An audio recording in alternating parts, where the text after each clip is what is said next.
Hello everyone, I am a pathology resident. Topic जो मैं आज डिस्कस कर रही हूँ वो है cellular response of cell to stress and injurious stimuli. Normal cell जो होता है वो होम्योस्टेसिस में रहता है। इसका मतलब वो मेंटेन करता है एक हेल्दी स्टेडी स्टेट, जिसे हम होम्योस्टेसिस कर रहे हैं, जहाँ वो फिजियोलॉजिकल डिमांड्स को सेल की बॉडी की या सेल की वो मेंटेन कर पा रहा है। अगर नहीं कर पा रहा है, कोई स्ट्रेस आया तो अडेप्ट करता है सेल। अडेप्टेशंस क्या है? ये रिवर्सिबल है, स्ट्रक्चरल या फंक्शनल रिस्पॉन्स होता है सेल का टुवर्ड्स द फिजियोलॉजिकल डिमांड या पैथोलॉजिकल स्टिमुलाई। ये थोड़ा सा जब स्टेट हमारा ऑल्टर हुआ तो अडेप्टेशंस होती हैं, जिससे सेल सर्वाइव कर पाए और कंटिन्यू कर पाए अपना फंक्शन। क्या क्या होती है अडेप्टेशंस? वो है हाइपरट्रोफी, हाइपोप्लेजिया, अट्रोफी और मेटाप्लेजिया। अब अदर सेल इंजरीज़ क्या है? जब जो हमारा स्टिमुलाई है जो सेल की तरफ, वो इंजूरियस हो जाए, मतलब तो सेल इंजरी हो गई। वो भी रिवर्सिबल होती है, इरिवर्सिबल होती है। रिवर्सिबल हो रही जब माइल्ड ट्रांजिएंट स्ट्रेस है जो थोड़े टाइम के लिए है, that is reversible.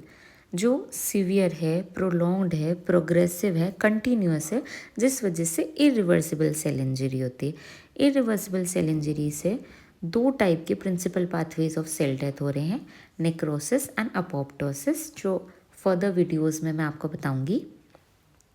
Adaptation, reversible injury और सेल डेथ, ये स्टेजेस भी हो सकते हैं प्रोग्रेसिव इम्पेयरमेंट होने के, following different types of insults. तो अडेप्टेशंस हमारे जो बेसिक हैं वो चार हो गए: hypertrophy, hypoplasia, atrophy, metaplasia.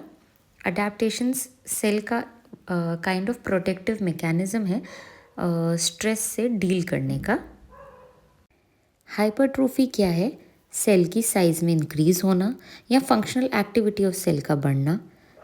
Hyperplasia क्या है?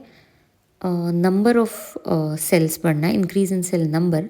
अट्रोफी है सेल का साइज का कम होना, सेल की मेटाबॉलिक एक्टिविटी का कम होना। मेटाप्लेजिया है change in the phenotype of the cell. अगर इस स्ट्रेस को हम एलिमिनेट कर देंगे तो cell can return to its normal original state without any suffering of harmful consequences. तो ये हमारा बेसिक फ्लो चार्ट हो गया कि क्या क्या इंजरीज होती है नॉर्मल सेल की। अब एक बेसिक एग्जांपल, जैसे ये नॉर्मल फर्स्ट पिक्चर में आप देख रहे हैं नॉर्मल मायोसाइट है, उसके जस्ट नीचे जो हार्ट का हमने ग्रॉस रख रखा है, ये जो नॉर्मल हमारा वॉल्व दिख रहा है।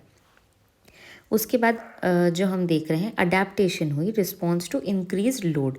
जब एमआई होता है या इंक्रीज ब्लड प्रेशर होता है तो मैकेनिकल एफर्ट लगता है मायोकार्डियल सेल्स के थ्रू, जिससे मायोकार्डियल हाइपरट्रोफी होती है जो आपको लेफ्ट में दिख रही है।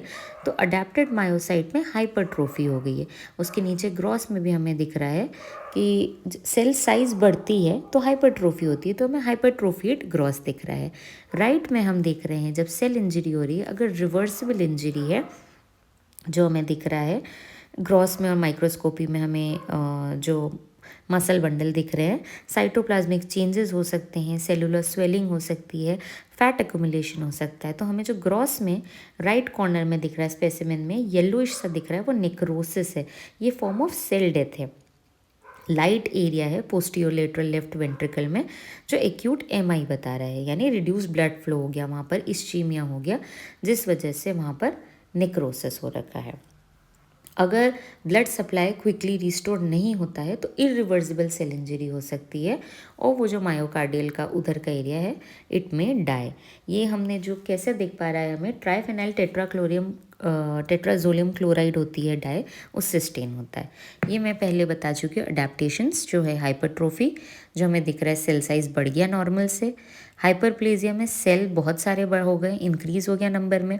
अट्रोफी मतलब डिक्रीज़ हो गया सेल साइज भी डिक्रीज़ हो गया, मेटाबॉलिक एक्टिविटी भी सेल की डिक्रीज़ हो गई। मेटाप्लेजिया मतलब फिनोटाइप ऑफ सेल में चेंज होना। ये भी मैं फर्दर यूट्यूब वीडियोस और बनाऊंगी, उसमें डिटेल में हर टॉपिक को बताऊंगी। इन्हीं स्ट्रेस को हमने एलिमिनेट कर दिया तो सेल नॉर्मल हो गया, ओरिजिनल स्टेट में चले गया। अडेप्टेशन वर्ड ही इसलिए हम यूज़ कर रहे हैं कि कोई भी थोड़ा भी स्टिमुलाई ऐसा स्ट्रेसफुल आया तो हमारे सेल का मैकेनिज़्म टू प्रोटेक्ट हमारी बॉडी, टू प्रोटेक्ट और बाकी सारा जो मैकेनिज़्म चल रहा है उस सब को तो ये बेसिक मैकेनिज़्म आते हैं जिससे हमारी बॉडी लड़े और वापस नॉर्मल हो जाए टू द फिजियोलॉजिकल या पैथोलॉजिकल जो भी स्टिमुला है उसके related. Thank you. I hope आपको ये वीडियो अच्छा लगे एंड फर्दर वीडियोस में मैं और डिटेल में इंडिविजुअल अडेप्टेशंस बताऊंगी, नेक्रोसिस, अपोप्टोसिस, फर्दर उनकी डिटेल्स बताऊंगी।